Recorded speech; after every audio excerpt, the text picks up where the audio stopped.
Some of our favorite businesses to profile on Expert Connections are those that are truly making a difference in people's lives.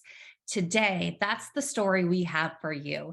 A woman who has traveled the path of infertility, the heartbreak, the ups, the downs, and now she's dedicating her legal practice to helping others through the journey. Expert Connections starts now. Welcome to Expert Connections. I'm Julie Holton. Our expert today is an attorney and mother who decided to devote her practice to helping families and individuals dealing with infertilities and the next steps. Jennifer Montasir is a senior attorney at Foster Swift Law Firm. Jennifer, welcome to the show. Hi, Julie. Thanks for having me. I'm so glad you're here today, Jennifer, because this is a topic that impacts so many, and yet there seem to be few expert resources out there to really guide and direct people to that care team to know who they need to turn to. Infertility issues are deeply painful. You share your personal journey in order to help others. Why is this so important to you? Well, you've already said half of my answer, and that's because people just don't talk about this enough. And in this country, I don't think it's any secret that infertility is becoming more of a widespread issue. And given that, I think it's really important as a mother, as a woman, and as a professional that I get to be a light in a dark place. Infertility is helpless and hopeless and even a little bit of shame-filled for women, because as women, we were designed to carry babies. We were designed to deliver babies and raise those babies. And when you can't do what the world says you were supposed to do, you're in a dark room. And when I went through this experience, I didn't have my close circle that had dealt with it. I didn't know where to turn. And I think there was a part of me in those really dark moments where I said, I will not let another woman do this alone. I can feel the passion that drives you. And this is such a difficult, emotional, heartbreaking journey for the women and the men who go through this.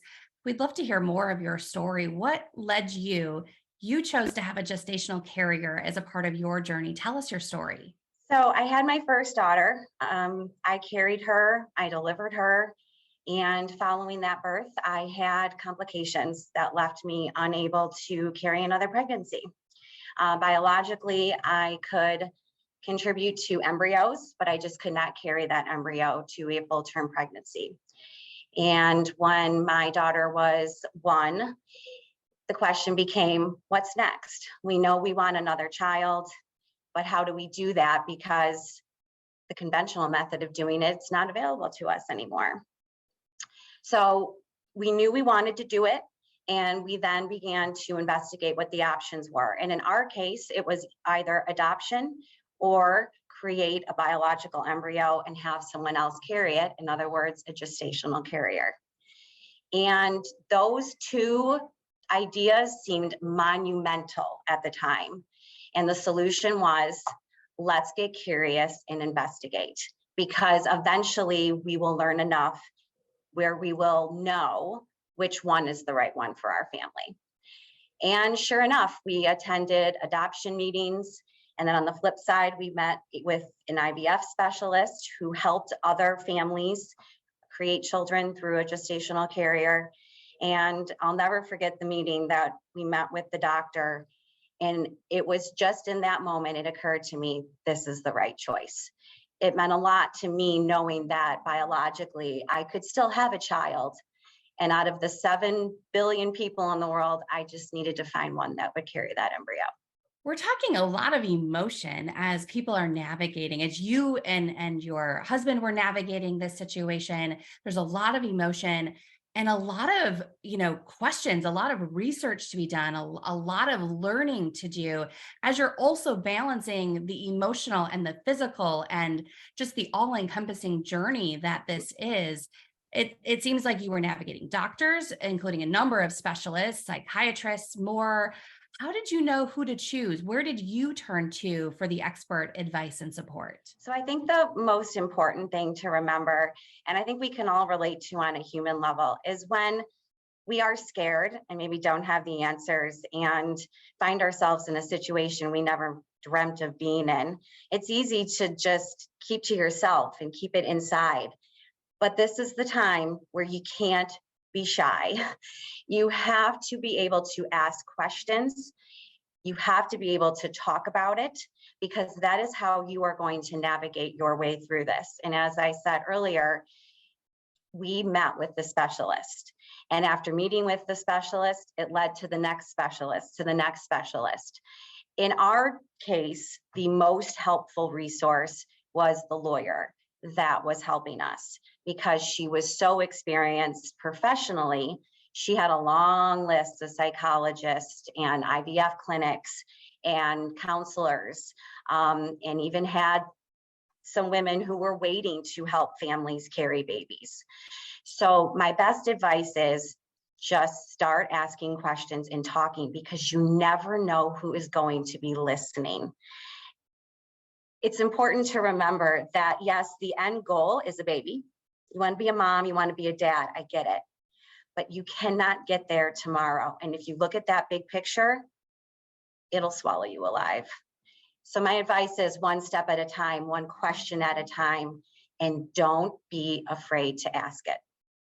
You give so much hope into this situation that at the time, I'm sure, does not feel that way for those who are navigating it. What are some common misconceptions about surrogacy that you have encountered? Well, I think the biggest one, and people ask me this all the time, is, weren't you afraid that your gestational carrier was going to keep your babies? Yeah, that And seems like that would be a common question. What if yeah, something goes wrong? yeah, for sure, because you have another human with a life and a family, and there's risks involved in being pregnant and in this medical process for her too.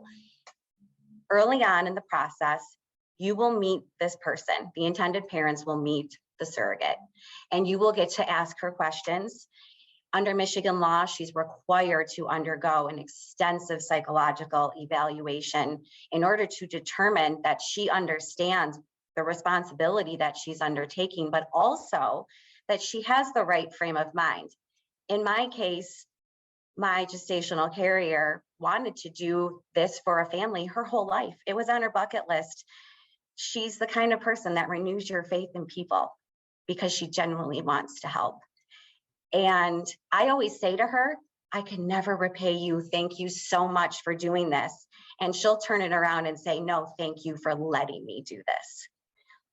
So when you have an individual that understands what she is undertaking, you don't have to worry about it, because she would say, there's no return policy. You have to take them.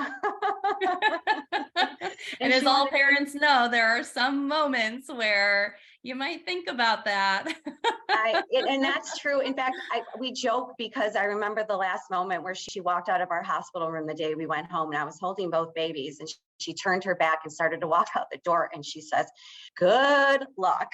And it was almost like a sigh of relief that I'm done now. This is your problem. Your gestational carrier actually is also a mother, had her own children, which is also a requirement, I believe, in Michigan law, that surrogates have had a previous child, a previous birth. And I had the incredible opportunity to talk with her as well. I will link to that video as soon as it becomes available, but we'll link below so that others can meet her and hear from her as well as more of your story, and that of the father of your children. But I feel like that's an important note to make, that she's also a mother, so she gets it. Yeah, I don't want to minimize or water down the incredible sacrifice and thing that she did for our family, but we all do volunteer work from time to time, or help a family in need, or cook a meal for somebody that maybe can't do that for themselves. And to her, this was the equivalent of that. She was helping another family. One of the other misconceptions about this whole process is that you're just going to make this decision one day and it's going to be easy now that the decision is made.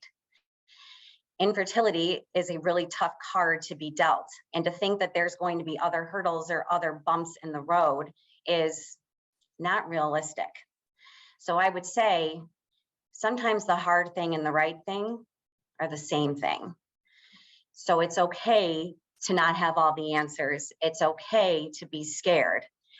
But the question, I guess the threshold question I asked myself, because I was terrified, even though I had somebody who was perfect to carry a pregnancy for me, you have to say, can I live the rest of my life if I don't try? And I knew the answer was no. So I had to try. And no matter what came of trying, I knew that I would have peace and closure and could go on with the rest of my life. Well, that brings me to my next question. What are the legal considerations involved? Because this is so unique for the clients who have the opportunity to work with you because you're an attorney who's also been through this process. Mhm. How do you work with intended moms and dads and surrogates to ensure a successful and positive experience for each person involved? I think the most important thing, as I said earlier, is not being afraid to ask questions and have the tough conversations.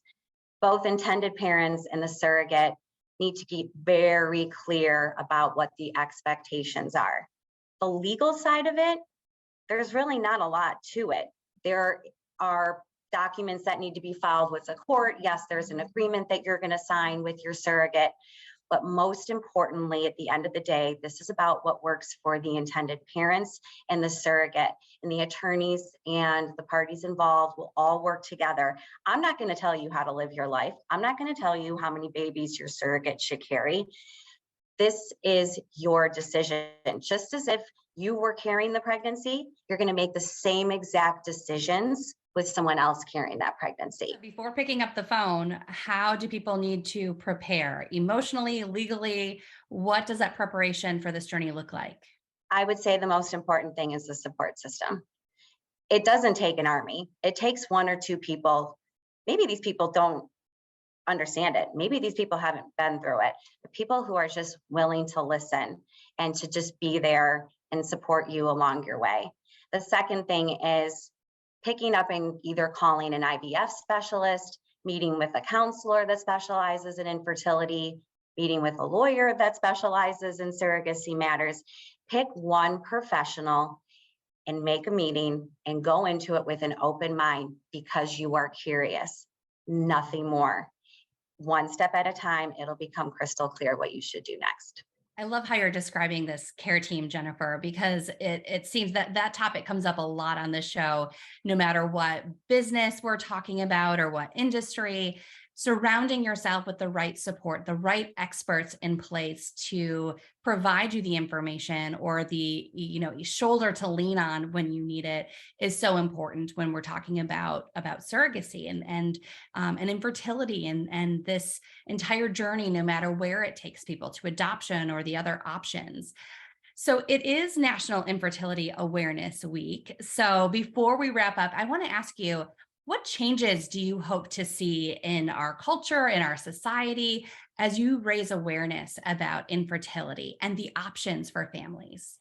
The biggest change I would make is just to talk about it, to not let it be such a taboo, shameful thing for women and men and families who just want to be a parent. I didn't realize until I started talking about it, the number of people that I knew that had struggled with it in some way, whether it's a miscarriage or needed infertility medication. It's infertility, no matter what the struggle is or how you get there. And I just wish more people would talk about it because then it takes the stigma out, it puts light in a dark space, and it just makes me feel or another person feel like you're validated. And that's more than half the battle. It's okay that you're here. Now take a deep breath and start down the path one step at a time. It's not a bad path. It's not the wrong path. It's a different one. But that's why people like me are here, people that have been down the path already, to say this is how you do it and to support you every step of the way. Jennifer, thank you for talking about it today on the show and for pouring your heart into this work that I have no doubt is helping so many families through this difficult time. Thanks for being on the show today, Jennifer. My pleasure. Thanks for having me, Julie. And I can't wait to start helping families create their dreams. We have more videos with Jennifer on her website, fosterswift.com. She goes through the frequently asked questions, more of her story, including talking with the gestational carrier that carried her twin babies. That's right, two babies, not just one. So you can get to see Jennifer's beautiful family and meet the surrogate and get answers to those frequently asked questions about the legal journey and just the journey that it takes to create a family in this alternative way. So look for that, fosterswift.com. That's all for Expert Connections. I'm Julie Holton. We'll see you next time.